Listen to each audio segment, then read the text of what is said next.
الحمد لله نحمده ونستعينه ونستغفره ونؤمن به ونتوكل عليه ونعوذ بالله من شرور أنفسنا ومن سيئات أعمالنا من يهده الله فلا مضل له ومن يضلله فلا هادي له وأشهد أن لا إله إلا الله وحده لا شريك له وأشهد أن سيدنا ومولانا محمدًا عبده ورسوله أما بعد فأعوذ بالله من الشيطان الرجيم بسم الله الرحمن الرحيم واذكر في الكتاب إبراهيم إنه كان صديقا نبيا آمنت بالله صدق الله مولانا العظيم وصدق رسوله النبي الكريم ونحن على ذلك لمن الشاهدين والشاكرين والحمد لله رب العالمين۔ میرے واجب الاحترام عزیز سامعین حضرات، گزشتہ جمعۃ المبارک میں حضرت ابراہیم علیہ السلام کا اپنے زمانے کے مشرکین کی بت فروشی کی تردید کا ذکر فرمایا کہ حضرت ابراہیم علیہ السلام نے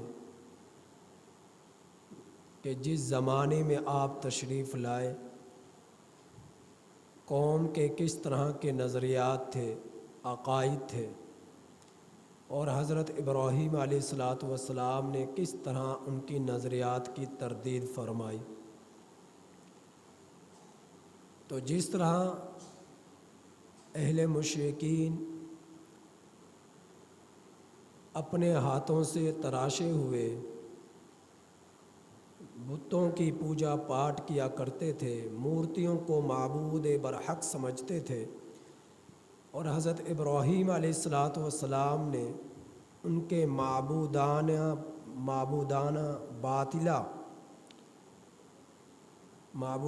باطلہ کی تردید فرمائی۔ اسی طرح قوم ایک اور برے طرح کے نظریات میں مبتلا تھی، اور وہ نظریہ قوم کا تھا ستارہ پرستی کا، ستاروں کی پوجا پاٹ کرنا، ان کو معبود سمجھنا۔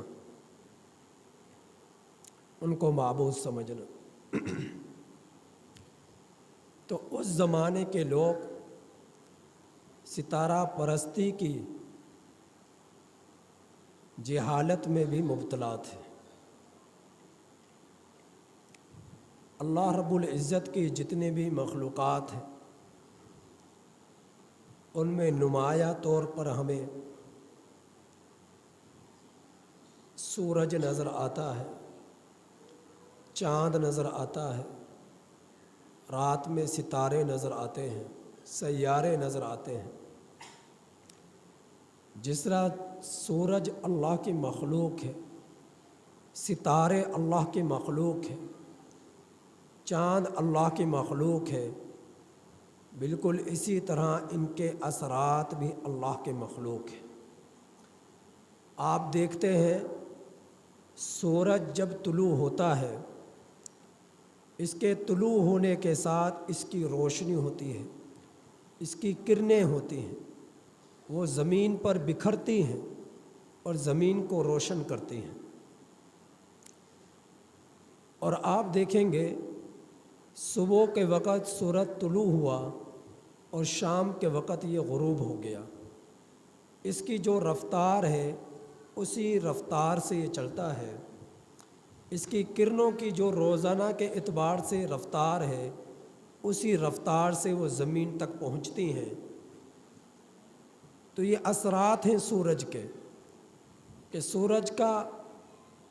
کو طلوع ہوتے ہوئے ہم دیکھتے ہیں، اس کو غروب ہوتے ہوئے ہم دیکھتے ہیں، اس کی کرنوں کو بھی ہم دیکھتے ہیں، اس کی روشنی کو بھی ہم دیکھتے ہیں، اور پھر اس کے ساتھ اس کی روشنی کی گرمی اسے بھی ہم محسوس کرتے ہیں۔ تو جس طرح سورج یہ اللہ کی مخلوق ہے، اس کے جو اثرات ہیں طلوع ہونے کے، کرنیں جو بکھر رہی ہیں،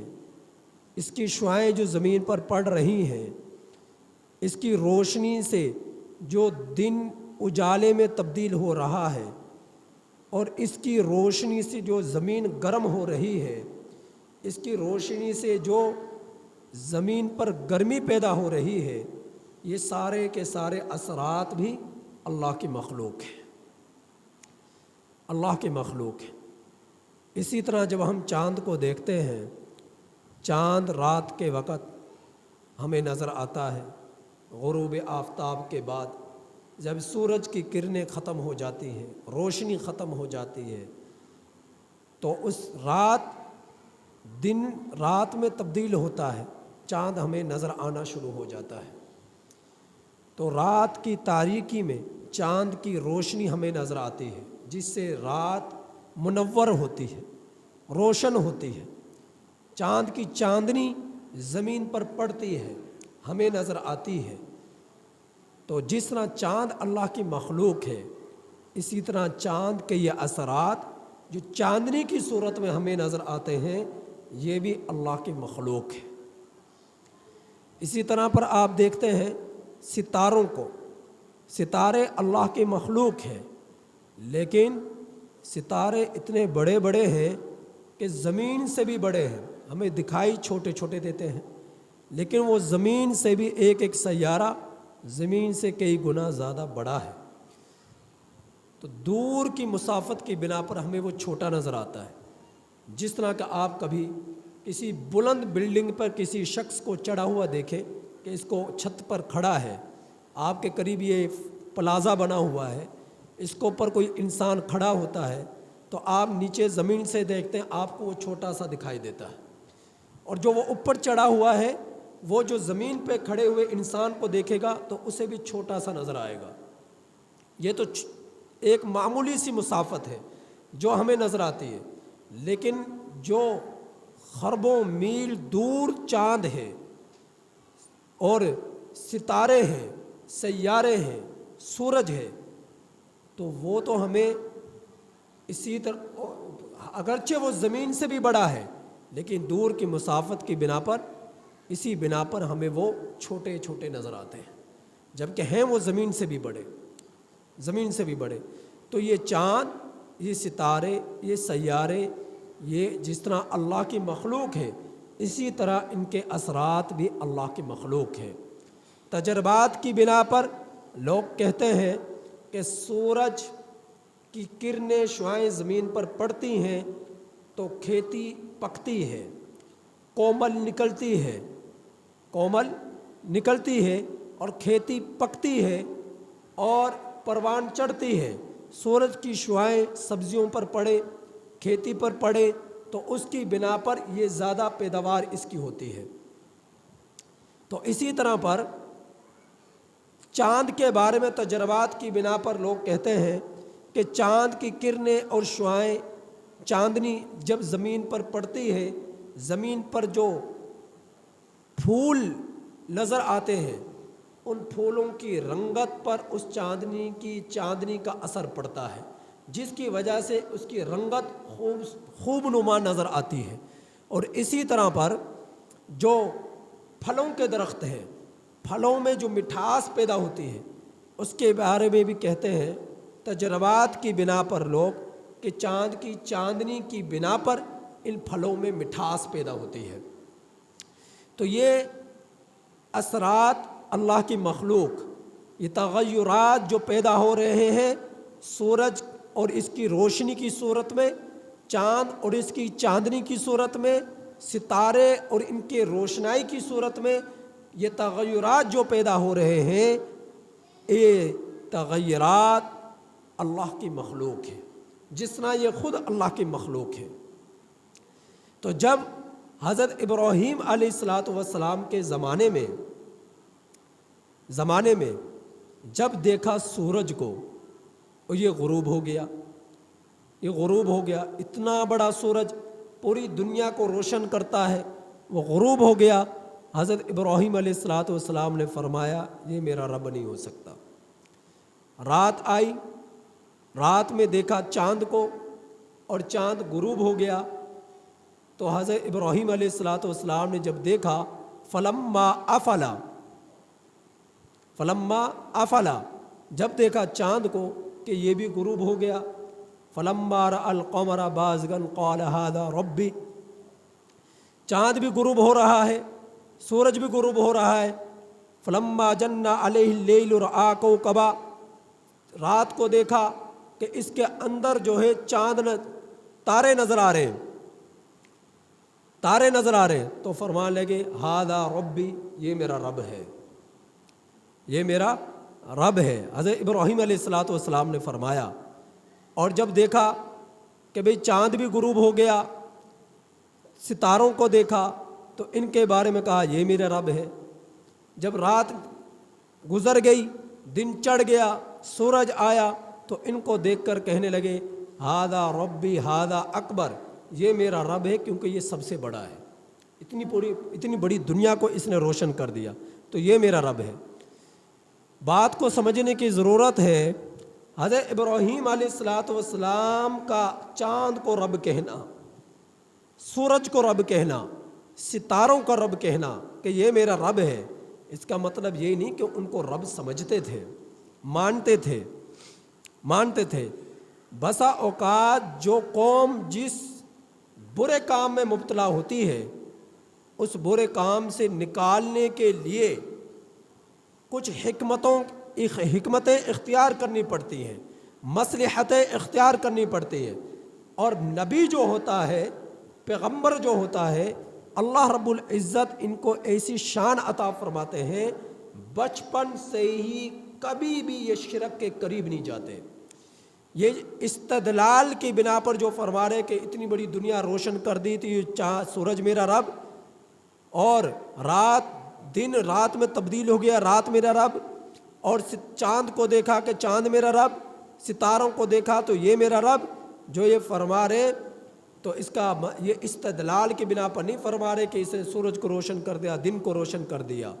بات کو سمجھنے کی ضرورت ہے۔ بسا اوقات جو شخص کسی برے کام میں مبتلا ہو، کسی کو کوئی بات سمجھانی ہو، بسا اوقات ایسا ہوتا ہے کہ اس کو سمجھانے کے لیے فوراً اس کی بات کی تردید کر دی جاتی ہے، تو اس فوراً تردید کرنے میں بسا اوقات یا تو وہ سمجھ جاتا ہے یا ضد پر اڑ جاتا ہے، نہیں مانتا بات کو۔ اور بسا اوقات ایسا ہوتا ہے کہ بات کو سمجھانے کے لیے جس کام میں وہ دوسرا شخص مبتلا ہے اس کی ہاں میں ہاں کی جاتی ہے، جس طرح وہ کہہ رہا ہے ٹھیک ہے، جس طرح وہ کہہ رہا ہے جی، اس کی ہاں میں ہاں ملائی جا رہی ہے، جی میں جی کہا جا رہا ہے کہ یوں ہے یوں ہے یوں ہے، لیکن مصلحت کے پیش نظر اس کو سمجھانے کے لیے کہ جس نظریے کے تحت تو یہ یقین اور عقیدہ اپنے دل میں بٹھائے ہوئے ہے، دیکھا کہ اس میں یہ خرابی آ گئی، وہ کہے گا ہاں واقعتاً میں تیرے ساتھ چلا، تو میرے ساتھ چلا، ہم دونوں ایک مدت تک چلے ہیں، ہم نے دیکھا اس میں یہ خرابی پیدا ہوئی ہے، لہٰذا آپ بات ٹھیک کہہ رہے کہ یہ کام غلط ہے۔ پھر دوسرے نظریے کو دیکھا، اس میں اس کے ساتھ چلے اور ساتھ چلتے چلتے دیکھے یہ خرابی آ رہی ہے، وہ کہہ رہے کہ ہاں واقعتاً آپ ٹھیک کریں، یہ بھی اس پر ہمیں عمل نہیں کرنا چاہیے کیونکہ یہ غلط ہے،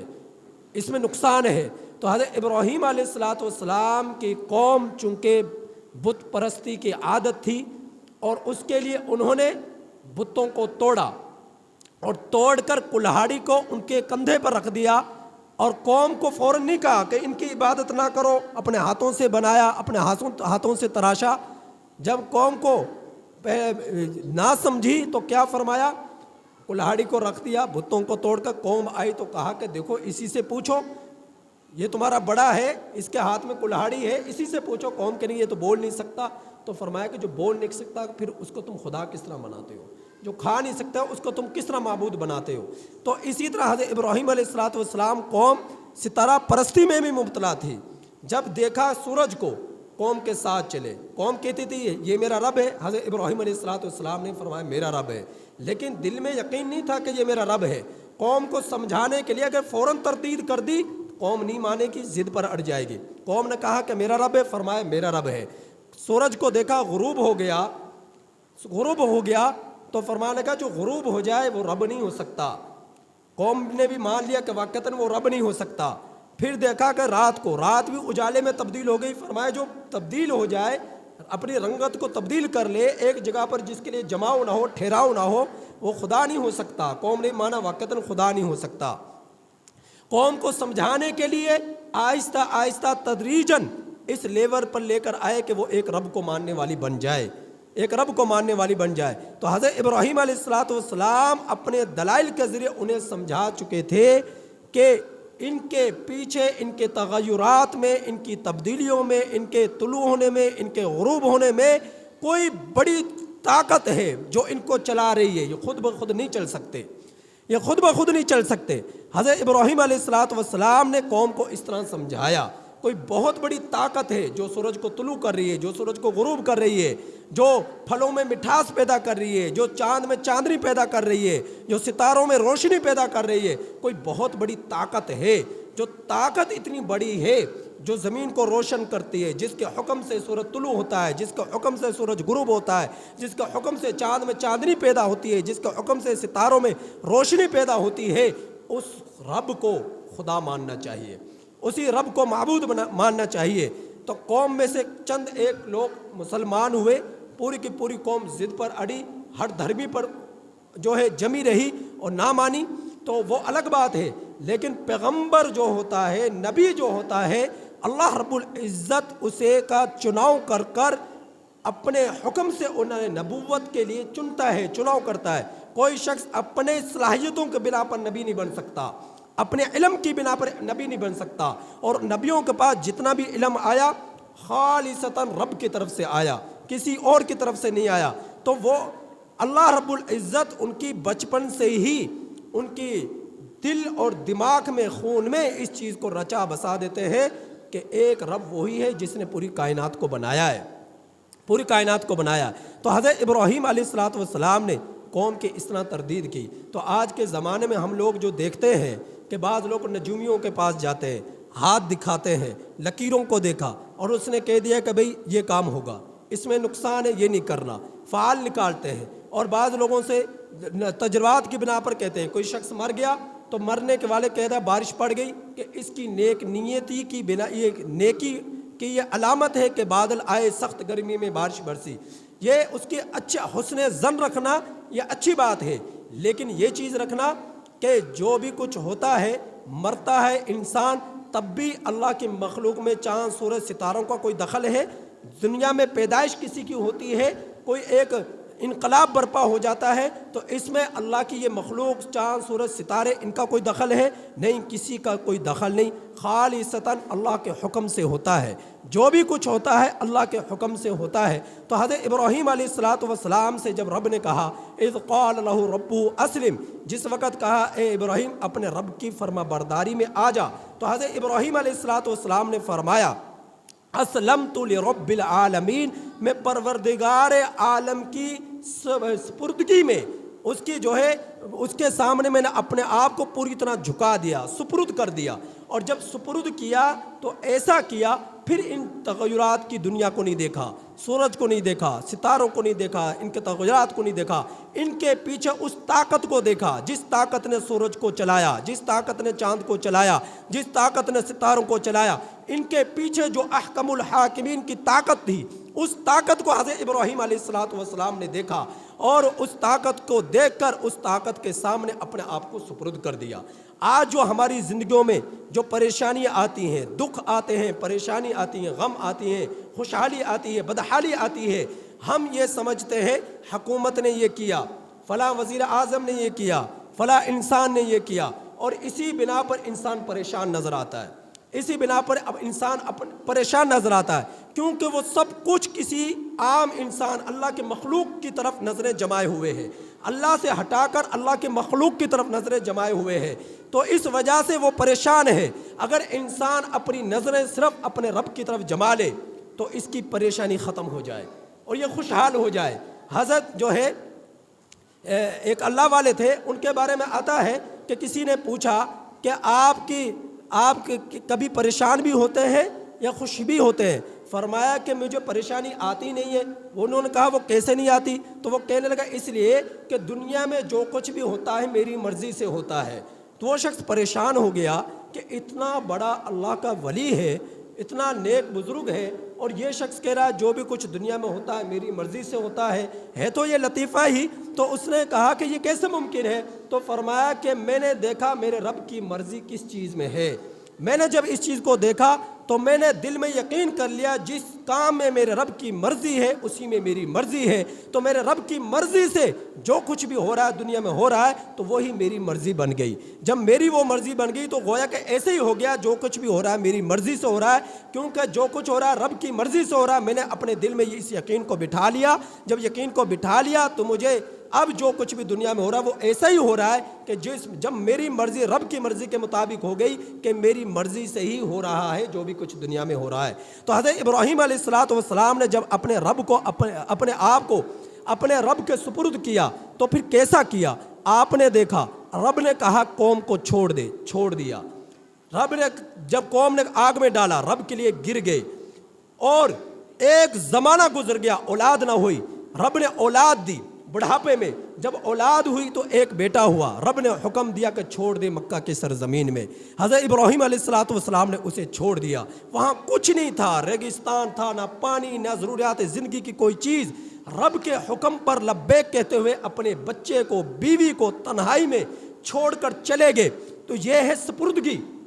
جب بیٹے کو ذبح کرنے کی بات آئی حضرت ابراہیم علیہ السلام نے چھری چلا دی، کہ رب نے کہا ہے چلا دو چھری، چلا دی چھری۔ تو اپنے آپ کو ایسے سپرد کیا تو وہ ہمیشہ خوش رہے۔ آج ہم اپنے آپ کو اپنے رب کے سپرد نہیں کر رہے، اس لیے ہم بے سکونی میں ہے، پریشانی میں ہے۔ جب ہم نے اپنے آپ کو پوری طرح رب کے سپرد کر دیا، اور سپرد کیسا؟ میرے رب کی منشا کس چیز میں ہے، رضا کس میں ہے، جو رب چاہے گا وہ کروں گا، جو رب نہیں چاہے گا وہ نہیں کروں گا، تو آپ خوش ہو جائیں گے، آپ کی زندگی میں خوشحالی آ جائے گی۔ اللہ تعالیٰ سے دعا ہے کہ اللہ تعالیٰ عمل کی توفیق عطا فرمائے۔